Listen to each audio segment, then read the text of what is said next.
Special chief secretary environment forest అలాగే Mallikarjuna IFS retired adviser to government, అలాగే ఖజూరే గారికి, శ్రీ ఖజూరే గారికి, శ్రీ ఎన్ విజయ్ కుమార్ గారికి, ఏపీ డైవర్సిటీ బోర్డు గౌరవ చైర్మన్, శ్రీ రామకృష్ణ గారికి member secretary AP diversity board, Shri Simhachalam గారికి రిజిస్టర్ ఆచార్య నాగార్జున యూనివర్సిటీ, ఇక్కడ వచ్చేసిన బయోడైవర్సిటీ మేనేజ్మెంట్ కమిటీ సభ్యులు, ఎన్జిఓస్, టీచర్స్, పర్యావరణవేత్తలు, విద్యార్థులు,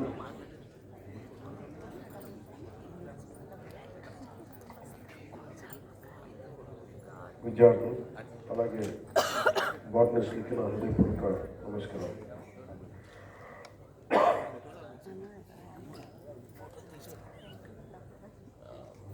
అందరూ పెద్దలు. నాకంటే ఈ బయోడైవర్సిటీ మీద మన అనుభూతుల్లో వేదిక పైన ఆశలు లేదా వాళ్ళందరూ చెప్పిన మాటలు, బయోడైవర్సిటీ చట్టం కానీ వీటన్నిటి గురించి చాలా స్పష్టంగా కూలంకషంగా లోతుగా మాట్లాడారు. మనం పర్యావరణం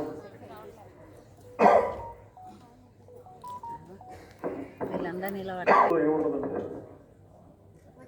ప్రపంచాన్ని రక్షించడానికి ఒక శిష్యుడు కావాలి. I need a disciple who will save God the world. దాని మీద ఒక పోస్ట్ బాక్స్ అడ్రస్ ఉంటుంది. అది ఒక రచయిత చేతిలో పడదు, ఒక అతని చేతిలో. అతను వెళ్ళి ఎక్కడని అసలు ఏం ఇంట్రెస్టింగ్గా ఉంది, ఎవరు ఇతను అని చెప్పి పట్టుకుంటాడు. వెళ్తే ఒక మారుమూల మనుషులకి పెద్దంత ఎవరు మామూలు మనుషులు ఉండలేని చోట ఎక్కడో మారుమూల పాడుబడిన బిల్డింగ్లో ఉంటుంది అడ్రస్. వెళ్తాడు. వెళ్తే ఇక్కడ ఒకలాంటి జంతువు వాసన వస్తూ ఉంటుంది. మనుషులు ఉండే వాసన నివాసంలాగా అనిపించింది. వెళ్ళి చూస్తే అక్కడ ఒక పెద్ద గొరిల్లా కూర్చొని ఉంటుంది ఒక కుర్చీ మీద. ఆ గొరిల్లా అతనికి చెప్పే పాఠాలు, దాని సారాంశం ఏముంటుందంటే అది చాలా రిలవెంట్ దీనికి. నేను ఒకప్పుడు సర్కస్లో, ఎవరు నువ్వంటే నేను ఒకప్పుడు సర్కస్లో, నేను ఎక్కడ ఆఫ్రికా నుంచి నన్ను నా తల్లిదండ్రుల నుంచి వేరు చేసి నన్ను ఒక సర్కస్కి అమ్మేస్తే, ఆ సర్కస్ నన్ను అమెరికాకి పట్టుకొస్తే అక్కడి నుంచి నేను ఇక్కడికి దాకా ఎలా వచ్చాను, నువ్వు ఎలా మాట్లాడగలుగుతున్నావు అని అడుగుతాడు. అంటే అది నేను కమ్యూనికేషన్ నేర్చుకున్నాను. దాంట్లో సారాంశం ఏముంటుందంటే మన ఈ జీవ వైవిధ్యానికి సంబంధించి మాట్లాడుతున్నాను. బేసిక్గా దాంట్లో ఏం చెప్తుందంటే గొరిల్లా మనిషికి టేకర్స్ అండ్ లీవర్స్. ఎంతసేపు మనం తీసుకోవడం అలవాటు అయిపోయింది, కానీ ఇవ్వడం అలవాటు పోయింది, పరిరక్షించుకోవడం అలవాటు పోయింది. ఇది నేను చాలా సంవత్సరాల నుంచి, దశాబ్దాల నుంచి నేనేమనుకున్నా అంటే బిఫోర్ ఈ రాజకీయాల్లో రాకముందు కానీ లేదంటే సినిమాలు చేయకముందు, నేను ఎప్పుడు ప్రతి మనిషి తనదైన స్థాయిలో నువ్వెక్కడుంటే అక్కడ మన సత్తా, ఒక చిన్నపాటి మొక్క నాటితే అదే మన సత్తా అనుకుంటే దాని నుంచే పుట్టేస్తుంది. అది ఎంత అంటే నేను ఉదాహరణకి నాకు ఒక చాలా సంవత్సరాల క్రితం ఒక 8 ఎకరాల పొలం కదా, బాగా ఎండిపోయింది పొలం, పక్షులు పెద్ద వచ్చేయటం, దున్నేస్తున్నారు. అంతకుముందు నేనేం చేశాను, దున్నటం ఆఫ్ చేశాను. నేను అందరిలాగా డబ్బులు సంపాదించాలి కాదు, కానీ ఈ జీవ వైవిధ్యం పెరగాలంటే ఏం చేయాలని అనేక పుస్తకాలు చదవటం వల్ల నువ్వు ఏదైనా చెయ్యాలి సహాయం అంటే నువ్వు ప్రకృతితోటి చెడగొట్టకుండా ఉంటే చాలు. Nature is so powerful, it can redefine it self. దానికి మనం ఏం చేయగలం, మనం చెడగొట్టకుండా ఉంటే చాలు. ఈ ఇష్మాయిల్ అనే పుస్తకంలో వాడు ఏం చెప్తాడంటే, మీరు ఎంతసేపు ఆ గొరిల్లా ఏం చెప్తుంటే మీరు తీసుకోవడం అలవాటు అయిపోయింది, మీకు తిరిగి ఇవ్వడం అలవాటు లేదు. వనజీవి రామయ్య గారు ఉన్నారు, మీరు ఊహించండి, ఆయన ఇవ్వడం తెలుసండి. మనం చెట్లు కొట్టేస్తాం, కలప కావాలంటే చెట్లు కొట్టేస్తాం, ఫర్నిచర్ కావాలంటే కలప కొట్టేస్తాం, లేదంటే ఒక డెకరేషన్ చేయాలంటే ఇలా అందంగా మొక్కలు పెట్టి మనం పూలు పెట్టేసుకుంటాం. కానీ తిరిగి దీన్ని రీక్రియేట్ చేయడం, తిరిగి దీన్ని మనకి స్థాపించడానికి దాన్ని జాగ్రత్త పెట్టుకోవడం మనకు తెలియదు. మనకి అది ఏం చేస్తుంది సైకాలజీ ఏంటంటే, మోడర్న్ డే సైకాలజీ వసుదైక కుటుంబకం అనేది మన సంస్కృతి. మన పండుగలు కానీ మన సంస్కృతి కానీ ఎప్పుడు కూడా ప్రకృతితో మమేకమై ఉంటాయి. అంటే ప్రకృతిని పరిరక్షించుకుంటేనే మనం ఉంటాం. ప్రకృతిలోని జీవన వైవిధ్యాన్ని పరిరక్షించుకుంటే మనం బతికుంటాం. అది మన మనుగడికి మంచిది అనేది మనకి ఎప్పుడు చెప్తుంటుంది. కానీ contemporary civilization, modern day civilization ఇవన్నీ మర్చిపోయాయి. ఉదాహరణకి వినాయక చవితి తీసుకుంటే దాదాపు 53-54 రకాల అడవి మొక్కల్ని, ఔషధ మొక్కల్ని మనం పెట్టుకుంటాం. అవి పూజకి కావాలి అంటే అవి మరి పరిరక్షించుకుంటాం. ఇట్లా అన్ని ముడిపడిపోయాడు. ఇలాంటి సందర్భంలో నేను ప్రాక్టీస్ చేసింది ఎక్కువ సైంటిఫిక్గా నేనేం మాట్లాడుతూ స్పేసింగ్ బట్ కెన్ మీరు నా పొలంలో నేను ఏం చేశాను, ఇంటి దగ్గర దున్నడం మానేసాను. ఫస్ట్ అందరూ కుదరకపోవచ్చు, కానీ నేటివ్ స్పీషీస్ ఏవైతే సహజంగా ఆ నేలలో పెరిగే మొక్కలు, మనకి వేసిన మన ఉద్యాన పంటలతో పాటు సహజంగా ఉండే మొక్కలు చిన్న మనకి పనికి రాకపోవచ్చు, అందంగా ఉండకపోవచ్చు, కానీ జీవ వైవిధ్యానికి చాలా అవసరం. దాన్ని ఆధారం చేసుకొని కొన్ని పాములు ఉండొచ్చు, దాన్ని ఆధారం చేసుకొని క్రిమికీటకాలు ఉండొచ్చు, దాన్ని ఆధారం చేసుకొని ఎన్ని జీవరాశులు ఉండొచ్చు. అవన్నీ మనకు తెలియదు, అన్నీ మనకు కనిపించవు. అలాంటివి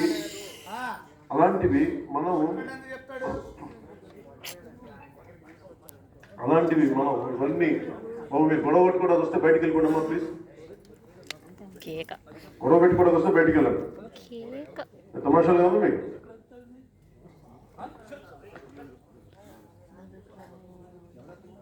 జీవ వైవిధ్యాన్ని పరిరక్షించుకోవడానికి మనం చేసే చాలా every simple small act makes a difference.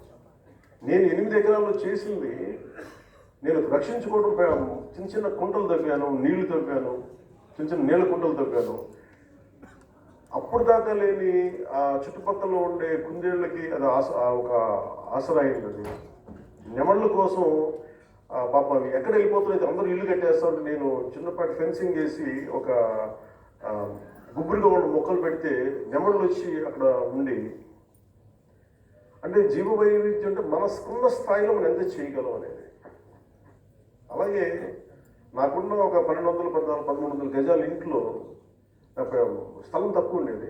ఈ మధ్య నేను అంటే ఎలా పెంచవచ్చు, నేనంటే పెద్ద పెద్ద పనులు మనం శేషాచలం అడవులు ఇవన్నీ మనం అక్కడ దూరం వెళ్ళలేవు, కానీ మన ఇంట్లో ఉండి మనం ఏం చేయగలం, మన ఇంట్లో కూర్చొని మనం ఏం చేయగలం, మన పెరట్లో కూర్చొని మనం ఏం చేయగలం, మన బాల్కనీలో జీవ వైవిధ్యాన్ని ఎలా సృష్టించగలం, మనం ఉండే అపార్ట్మెంట్ సముదాయంలో ఎలా జీవ వైవిధ్యం ఇలా స్టార్ట్ చేయాలి. Then we can go to latest stage of more మన బిగ్గర్ ప్లాట్ఫామ్. నేను ఒక్క మొక్క వేయలేదు, రకరకాల మొక్కలు వేసాను. ఏ మొక్కకి ఏది అట్రాక్ట్ అవుతుందో తెలియదు. అన్ని రకాల వృక్ష జాతులు వేస్తే, పొదలు వేసాను, ముళ్ళ చెట్లు వేసాను, రకరకాల ఔషధ మొక్కలు వేస్తే సడన్గా నా ఇంట్లోకి రకరకాల ఉడతలు, అలాగే అంతకుముందు ఎప్పుడు కనిపించని జముడు కాకి అక్కడ నివాసం ఉండటం నా ఇంట్లో, నేను ఉండే చోట హైదరాబాద్లో. అంటే మనం చేసే ఎంత సింపుల్ యాక్ట్, చిన్నపాటి ఒక పని ఎంత జీవ వైవిధ్యాన్ని పెంచుతుంది అనేది అది నాకు స్పష్టంగా తెలిసి వచ్చింది. అలాంటిది ఒక ప్రభుత్వం, కేంద్ర ప్రభుత్వం ఒక యాక్ట్ పెడితే అది ఎంత బలంగా పనిచేస్తుంది. ఎన్ని చట్టాలు పెట్టినా కానీ మనం కనుక పర్సనల్గా మనం పాలు పంచుకోకపోతే అది నిష్ప్రయోజనం అయిపోతుంది. ఇందాక అందరూ చెప్తా ఉన్నారు, మన ముఖ్యమైన వస్తువులు అందరూ చెప్తా ఉంటే బయట ఎందుకు అంతసేపు గడిపోయిన సమయం అంటే, ఒక్కొక్కరు ఒక్కొక్క చిన్న షాప్ పెట్టడానికి దాని వెనక వాళ్ళు ఒక్కొక్కరు చదువుకున్న విజ్ఞానవంతులు ఉన్నారు, మేధావులు ఉన్నారు, అలాగే ట్రస్ట్లు ఉన్నాయి, ఇష్టం మీద పనులు చేసింది తరాలతో చేసిన పుత్తూరు నుంచి వచ్చిన వ్యక్తులు ఉన్నారు. వాళ్ళని చూసంటే ఎంత కష్టపడుతున్నారు వాళ్ళు. ఒక టర్టిల్ ఆలివ్ టర్టిల్స్ అంటే వాటిని కాపాడటానికి వాళ్ళకి ఏం పని, ఎక్కడో ప్రేమ. మనం ఒక్కడే కాదు బతకాల్సింది, అందరూ బతకాలి, అన్ని జీవరాశులు బతకాలి. ఇది ఒక స్థూలంగా చెప్పాలంటే ఈరోజు ఒక దినోత్సవం జీవన వైవిధ్యాన్ని పెంచాలంటే మన వంతు మనం ఏం చేయగలం. ఇది కనుక మనం ప్రతి ఒక్కరు మనకున్న స్థాయిలో కనుక అలవాటు చేసుకుంటే, ముందుగా చాలా చిన్నగా మన పెరట్లో, మన బాల్కనీల్లో చిన్న మనం కూడా అడిగాం, మనం చెప్పిన చాలా మందికి ఎండల్లో మనమలు మాడిపోతూ దాహం తెచ్చుకోలేని పరిస్థితుల్లో ఉంటే ఆ మొక్కలు మేము నీళ్ళ తొట్లు పెట్టగానే ఇన్ని జీవరాశులు జస్ట్ మనం ఆవులు గేదెలు వీడే కాకుండా మన పొట్టేడు గొర్రెలు కాకుండా మేకలు కాకుండా మిగతా పక్షులు వచ్చి తాగడానికి కూడా అవసరమైంది.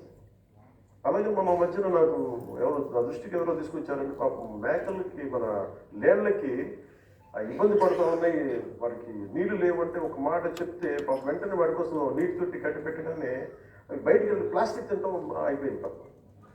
ఇట్లాగే మనం ఏమి ఆలోచించాలి ఈ పర్టికులర్ ఈ జీవ వైవిధ్య దినోత్సవానికి మనందరం అలవాటు చేసుకోవాల్సింది, ఆలోచించాల్సింది భూమి మన ఒక్కళ్ళ కోసం సృష్టించబడింది కాదు.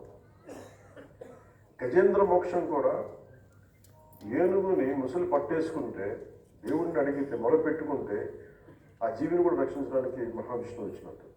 ఇదేనండి మన ఒక్కళ్ళ కోసం కాదు, సమస్త జీవరాశులకి. అందుకే దీన్ని మనం వసుదైక కుటుంబకం అంటాం, సమస్త జీవకోటి రాశులకి సంబంధించాం. అందుకని కాకపోతే మనం ఏం చెప్తామంటే ఇందాక ఇస్మాయిల్ డానియల్ క్రైమ్ రాసిన ఇస్మాయిల్ పుస్తకంలో చెప్పినట్టుగా we have just become takers, we have become mere takers. ఎంతసేపు we are more interested in grabbing things, we are more interested in utilizing resources, we are more interested in nothing but like taking, but we don't know how to give back. How do we give back? A simple seed ball, ఒక చిన్నపాటి చెట్టు నాటడం, planting a tree. Make sure if you have ఒక చిన్నపాటి 10 అడుగులు, ఒక 20 చదరపు అడుగుల స్థలం ఉంటే చిన్నపాటి మొక్కలు నాటడం, లేదంటే 4-5 తొట్లు ఉంటే ఒక పూలు పెట్టే మన తొట్లు పెడితే మేబీ చిన్నపాటి అది ఒక సీతాకోక చిలుకలకి అది ఒక చిన్న ఇల్లు కేర్ ఆఫ్ అడ్రస్ అవుతుంది. అలాగే వనజీవి రామ ఈ మధ్యన చనిపోయారు. ఆయన చూడండి పాపం పొద్దున్నే లేచి భార్య ఆయనకి సతీమణి ఆయనకి చిన్న క్యారియర్ కట్టిస్తే వెళ్ళి ఆయన్ని మొత్తం కొన్ని లక్షల మొక్కలు నాటాడు ఆయన జీవితం మొత్తం మీద. ఆయన పొద్దున్న లేచినప్పుడు సేవ్ నేచర్, ప్రకృతిని కాపాడుకుందామని చెప్పి ఆయన టీచర్ గారు ఆయన వైజాగ్ నుంచి వస్తారు. ఆయన పని పొద్దున్న లేచినప్పటి నుంచి పాప ఇంట్లో ఆయన సహధర్మచారిని ఆయనకి అండగా ఉంటారు. ఆయన పని ఏం చెప్పండి, he's a proper teacher, school teacher. అది తీసుకెళ్ళి అటు చూపించారు.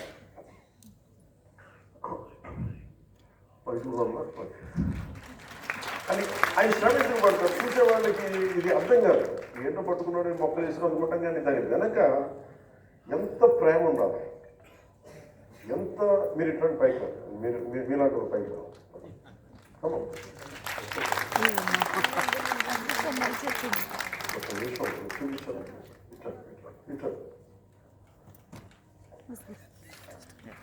దీని వెనక ఎంత ప్రేమ ఉండాలి, ఎంత కమిట్మెంట్ ఉండాలి. కొంతమంది వీళ్ళకి పిచ్చితనం అనుకుంటారు, కొంతమందికి వీళ్ళకి ఏంటో వీళ్ళు చేదస్తాం అనుకుంటారు. అని ఆయన చూస్తే మనస్ఫూర్తిగా మనందరం ఒకసారి అభినందన. ఈ ఒక్కరికి ఈ అభినందన తెలిపితే ఇలాంటి వాళ్ళు చాలా మంది ముందుకు వస్తారు. ఇది నేను ఒక ప్రకృతిని పరిరక్షించాలని నా చాలా తపన.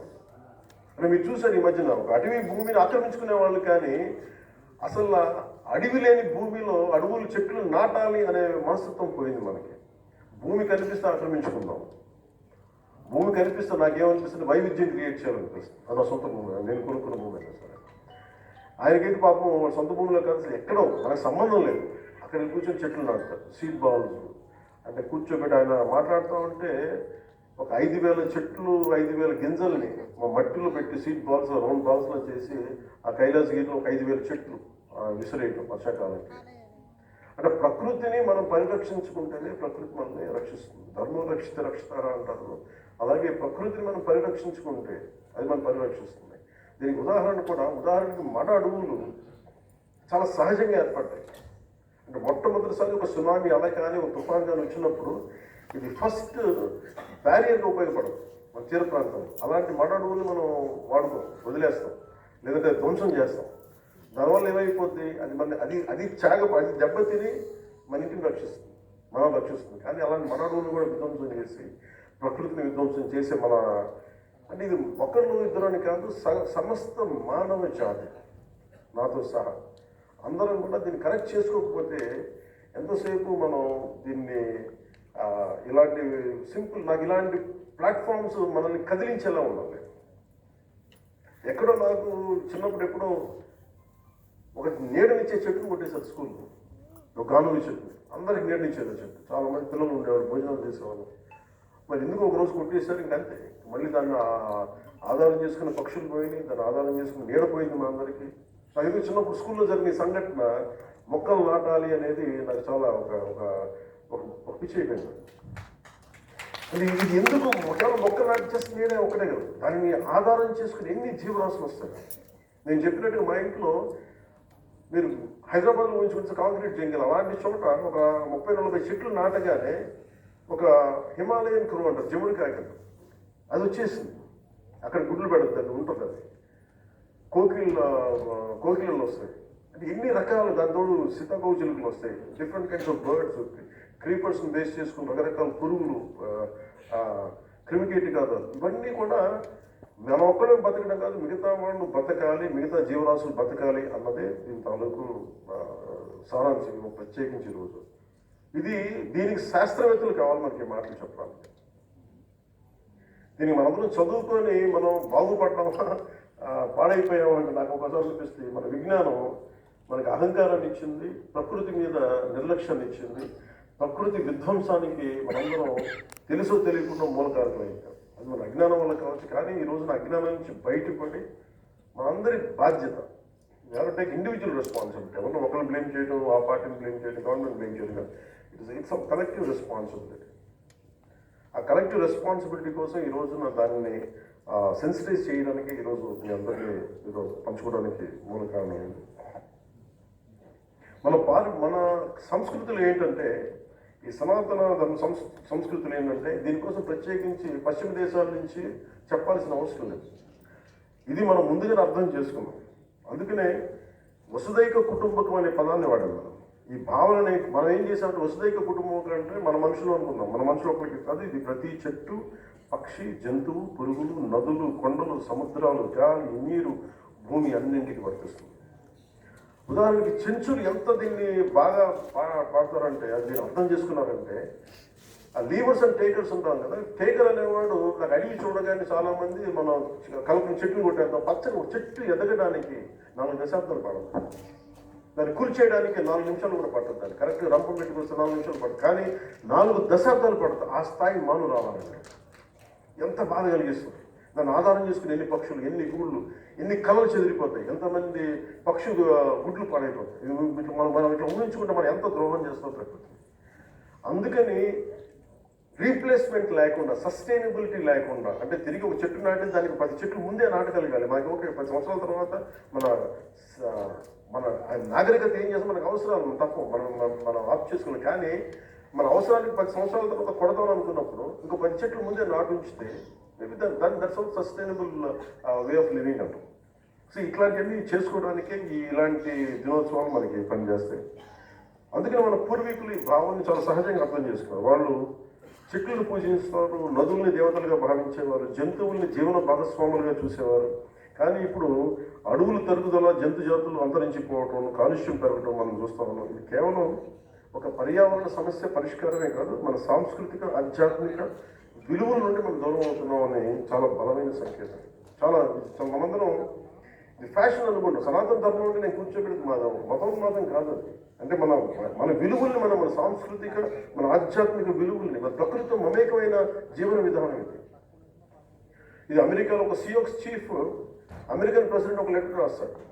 నాకు మీ భూమి కావాలి అంటే, నా భూమిని నువ్వు ఎలా అంటావు, నువ్వు అమ్మమంటాడు. American president 18th century, 1800s, 1812, so around that.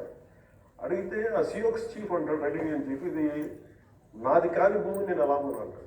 ఈ నదులు, ఈ పారే సలయేళ్ళు, ఇవన్నీ ఇవన్నీ మాకు ఇవి మా బ్లడ్ స్ట్రీమ్, అంటే మా బ్లడ్ లైన్, మా జీవనాడులు ఇవి.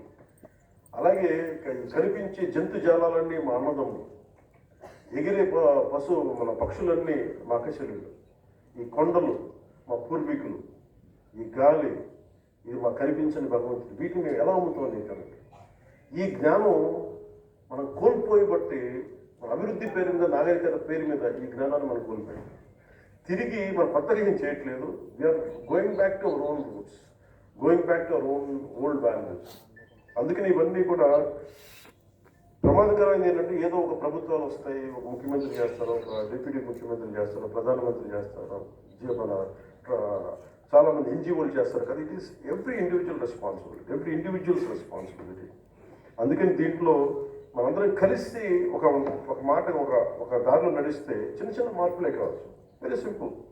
ఒక చిన్న మార్పు చాలా పెద్ద మార్పులకి దారి తీస్తాయి. ఇప్పుడు ఉదాహరణకి ఒక అడవిలో జీవన వైవిధ్యం ఎంత పనిచేస్తుందని అనడానికి అమెరికాలో ఒక ఎక్స్పెరిమెంట్ చేశారు. అది ఏంటంటే ఒక జీవన వైవిధ్యం పోయింది, ఎండిపోయింది.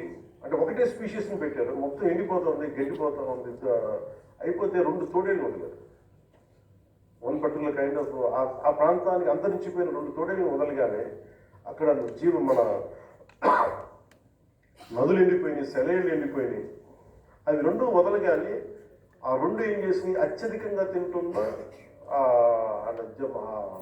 ఫస్ట్ మనుషులు దాన్ని ప్రొటెక్ట్ చేశారు వెళ్ళకుండా. ఆ తర్వాత అక్కడ అత్యధిక 1 స్పీషీ ఉన్న నేలని అవి తినడం ప్రారంభించినాయి. అవి తినడం తగ్గిస్తే ఆ లేళ్ళేమో అవి గిడ్డిని తినడం తగ్గించేసినాయి. ఎప్పుడైతే గిడ్డిని తినడం తగ్గించినాయో తద్వారా భూమిలో పడ్డ ప్రతి వర్షం భూమిలో ఇంకడం ప్రారంభించింది. తద్వారా కింద సెలయేళ్ళు ఏర్పడ్డాయి. సెలయేళ్ళు ఏర్పడడం బట్టి అక్కడ చేపలు వచ్చినాయి. చేపలు రాబట్టి రకరకాల పక్షులు వచ్చినాయి. This is what biodiversity. అంటే ఒక్క చిన్నపాటి 2 తోడేళ్ళను వదిలితే అంటే balance of nature, nothing is అది. మన biodiversity is nothing but balance of nature. అలాంటిది మనిషి చేసే విధ్వంసం ఏ స్థాయిలో ఉంటుందంటే ఊహించుకోలేదు. అది మార్పు చేసుకోవాలని చాలామంది కాన్షియస్గా ఉండే చాలా మేధావులు, పాలసీ మేకర్స్ ప్రపంచం మొత్తం తపన పెడితే ఈ రోజున ఈ యాక్ట్ వచ్చింది. ఈ యాక్ట్ని ఆంధ్రప్రదేశ్ కూడా ముందుకు తీసుకెళ్తుంది. ఇది మీ అందరికీ జస్ట్ అలాంటిది మనకి ఈస్టర్న్ ఘాట్స్లో ఇప్పుడు దాకా ఇంకా చెడగొట్టలేదు. మనం భవిష్యత్తులో చెడగొట్టకూడదని కోరుకుంటున్నాం. మన ఈస్టర్న్ ఘాట్స్లో మనకున్న శేషాచలం హిల్స్ కానీ, నల్లమల అడవులు కానీ, ఇవన్నీ చాలా మొట్టమొదటి ఇవన్నీ బయోస్పియర్ రిజర్వ్స్. ఇవన్నీ అంటే ఇలాంటి విస్తృతంగా విస్తరించి అడవి వైభవంతో నిండిన నల్లమల అడవులు, ఆకర్షణీయమైన పాపి కొండలు, ఇవన్నీ కూడా చాలా జీవన వైవిధ్యానికి ఇవి చాలా నిలయాలు. అలాగే మనకి డైరెక్టివ్ ప్రిన్సిపల్స్ ఆఫ్ స్టేట్ పాలసీలో రాష్ట్రం రక్షించాలని చాలా స్పష్టంగా చేయబడింది. అలాగే దీన్ని ఆధారం చేసుకుని అడవులు ఔషధ మొక్కలు కావచ్చు, ప్రత్యేక జాతుల జంతువులు కావచ్చు. ఒకసారి మీరందరూ బయటకు వెళ్ళి అన్ని స్టాల్స్ని మీరు చూస్తే మటుకు మీకు అర్థమవుతుంది ఎంత వైవిధ్యంతో ఉంటాయి అనేది.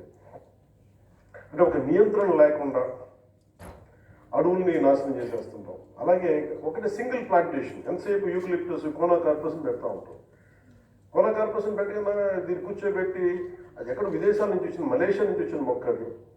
అక్కడ ఎక్కువ అది ఎందుకు వస్తే ఒక మొక్క పట్టుకులు అక్కడే ఎందుకు ఉంటుందంటే అక్కడ విపరీత వర్షాభావం వల్ల వర్షాన్ని ఎక్కువ పీల్చే చెట్లు అక్కడ పెరిగినాయి. దట్ ఇస్ కోనా కార్పస్, అది మలేషియాలో. దాన్ని తీసుకొచ్చి మన నర్సరీ నుంచి ఎగ్జాటిక్ మొక్క ఫాస్ట్గా పెరిగిపోతే తెచ్చారు. కానీ దాంట్లో మీరు చూడండి, ఎనీ కోనా కార్పస్ మొక్కలో ఒక్క పక్షి నివాసం ఉండదు. అదే మన రావి చెట్టు చాలా తక్కువ స్థాయిలో ఉంటుంది, ఆక్సిజన్ వదలదు. మన ఆ రావి చెట్టు 85% ఆక్సిజన్ వదులుతుంది. సో ఇట్లాగా నేటివ్ స్పీషీస్కి అవకాశం ఇవ్వాలి. వీటన్నిటిని is a part and parcel of biodiversity. మీ దృష్టిలోకి తీసుకొస్తున్నాం. ఇవి చట్టబద్ధమైనవి కాకుండా ఇది మన మానవ ధర్మం కూడా. ఇది ఈ సందర్భంగా బయోడైవర్సిటీ దినోత్సవం సందర్భంగా ఈ రోజున ప్రతి జిల్లాలో ఒక ప్రభుత్వం తరపు నుంచి గౌరవ ముఖ్యమంత్రి శ్రీ నారా చంద్రబాబు నాయుడు గారి ఆధ్వర్యంలో, ఫారెస్ట్ డిపార్ట్మెంట్ ఆధ్వర్యంలో ప్రతి జిల్లాలో ఒక బయోడైవర్సిటీ పార్క్ని ఏర్పాటు చేస్తాం. ఇది ఏంటంటే స్థానికంగా ఇందాక బుక్ కూడా చేస్తే ప్రతి పంచాయతీకి సంబంధించి దాదాపు 13,000 అయినప్పటికీ 14,000 పుస్తకాలను ప్రచురించాయి. మన రీసెర్చ్ వర్క్ చేస్తే ప్రతి గ్రామంలో ఏమున్నాయి, ఎలాంటి ఎగ్జాటిక్ ప్లాంట్స్ ఉన్నాయి, ఎలాంటి అంతరించిపోయే ప్లాంట్స్ ఉన్నాయి, ప్రత్యేకంగా ఉంటాయి వాటి మీద అలా ఎలాంటి జంతుజాలం ఉంది, వీటన్నిటి మీద ప్రత్యేకంగా పుస్తకాలు ఏర్పాటు. దానికి సంబంధించిన క్రమంలోనే ప్రతి జిల్లాలో ఒక బయోడైవర్సిటీ పార్క్ ఏర్పాటు చేస్తున్నాం. ఇది స్థానిక జాతులను చూపిస్తూ పర్యావరణానికి సంబంధించిన విద్యా కేంద్రంగా ఇది పనిచేస్తుంది. అలాగే ప్రతి గ్రామంలో ఒక పల్లెవనం. మరి చిన్నప్పుడు మనము కూర్చోబెట్టుకుని 70-80 సంవత్సరాలు కాదు, ప్రతి 5-10 సంవత్సరాలకి మారిపోతాం. ఉదాహరణకి నేను హైదరాబాద్కి వెళ్ళిన కొత్తల్లో ఎంత అందంగా ఉండేది ఆ కొండలు, అంటే ఇలా ఎన్ని నెమళ్ళు కనిపించాయో, ఎన్ని జంతువులు కనిపించాయి, ఎన్ని రకాల క్రిమికీటకాలు కనిపించాయో. అప్పుడు డెవలప్మెంట్ కావాలి, అభివృద్ధి జరగాలి, నాగరికతను మనం ఆపలేము. కానీ ఇన్ని ప్రభుత్వాలు వచ్చినా కానీ ఎక్కడా కూడా రాక్స్, ఎగ్జాటిక్ రాక్స్, ఒక ఇంత పెద్ద చిన్నపాటి రాయి మీద దానికి ఒక 100 ఇంతలు ఉండే ఒక రాయి దాని మీద ఆధారపడి ఉంటుంది.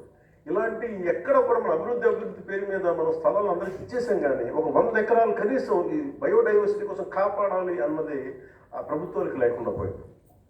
అండ్ దిస్ వాట్ బ్యాలెన్స్ లేదు ఈ development. So development should align with biodiversity. ఉదాహరణకి మనకే ఉంది, మన మంగళగిరి చూస్తే చాలా అద్భుతంగా ఉంటుంది. అక్కడ మీరు వెళ్తే వాకర్స్ పొద్దున్నే, జాగర్స్కి పొద్దున్నే ఉంటుంది, ఎకో పార్క్ ఉంటుంది. అక్కడికి వెళ్తే ఎంత అందంగా ఉంటుంది, ఎంత అద్భుతంగా ఉంటుంది. కానీ దాన్ని తీసుకొచ్చి బిల్డింగ్ కట్టేస్తే, బిల్డింగ్లు కావాలి కానీ ఎంతో కొంత మనం పరిరక్షించుకోకపోతే భవిష్యత్తులో మనకి ఏముంటాయి, మన పిల్లలకి చూపించడానికి ఏముంటాయి. అందుకని మేము ఆలోచించి ప్రతి గ్రామంలో ఒక పల్లె వనం అయితే ఉండాలని, దాంట్లో స్వదేశ మొక్కలతో ఉండి ఏర్పాటు చేస్తాం. ఇది తేనెటీగలు, పక్షులకు ఆశ్రయం కలిగించి గ్రామ స్థాయిలో పర్యావరణ జ్ఞానం దీన్ని పెంచుతుంది. ఈ 2 కార్యక్రమాలు మనం చూడటానికి ఈరోజు చాలా చిన్నగా కనిపించవచ్చు, కానీ ఇవి చాలా భవిష్యత్తులో కీలకమైన మార్పులు తీసుకొస్తాయి. అలాగే స్కూల్ విద్యలో బయోడైవర్సిటీపై బోధన ఉండాలి, విదేశీ మొక్కల వాడకాన్ని తగ్గించాలి. ముఖ్యంగా ఇక్కడ మీరు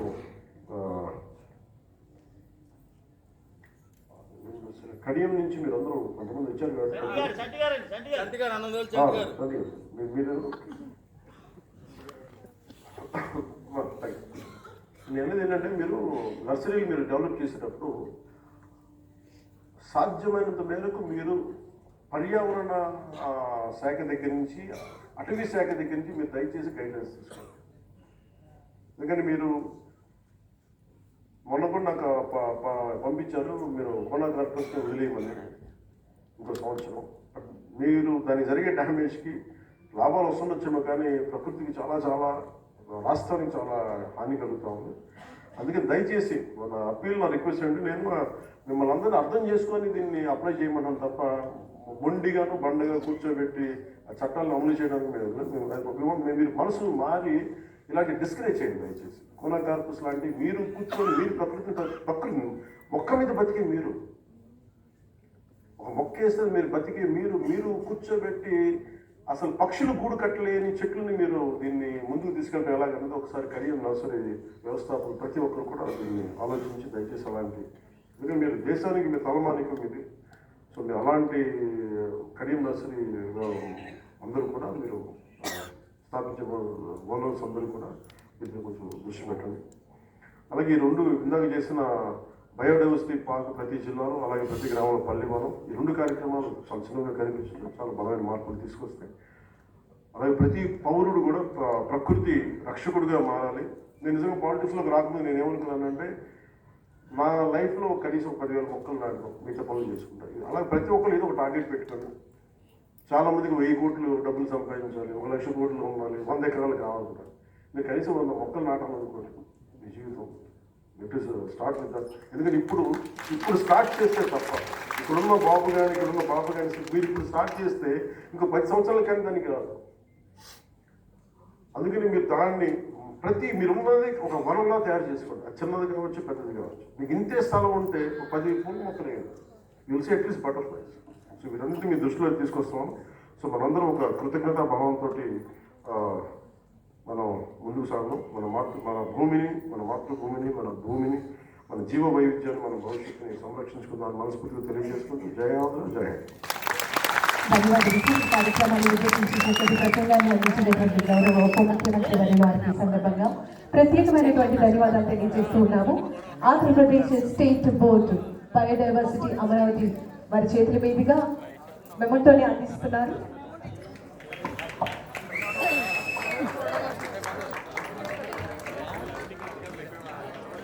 ఇలాంటి కార్యక్రమానికి ఇచ్చేసి తమ అమూల్యమైనటువంటి సందేశాన్ని అందించినటువంటి గౌరవ